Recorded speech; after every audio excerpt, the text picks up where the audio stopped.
Assalomu alaykum do'stlar. Hozir biz Masjid Nabaviydamiz, ya'ni Payg'ambar alayhissalom ravzalariga kirish taraddudidamiz. Ko'pchilik obunachilarimizdan kelgan savollar bor edi, ya'ni paketlaringni ko'ryapmiz, ko'rib boryapmiz, lekin ravza masalasida nima qilasizlar deyishgandi. Mana ravzaga bemalol biz paketlarni kesish kirisiz imkoniyatlari bor. Xudo xolasa inshaalloh kirib chiqib yana alohida videolar qilamiz.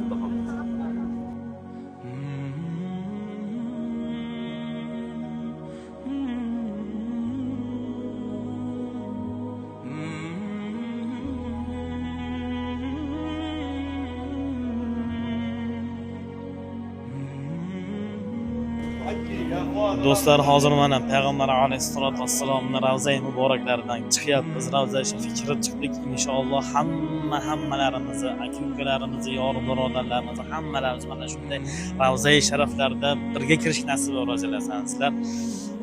Inshaalloh sahifamizga obuna bo'ling. Joylarimizdan cheklangan. Yuqoridagi raqamlarga aloqa qilsangiz, call centerdagi bolalarimiz bizni reyslarimizni, paketlarimizni sizga tushuntirishadi. Xudo xolasa inshaalloh mana shunday sarguzasht ziyoratlar hammasi siz bilan birga o'tamiz.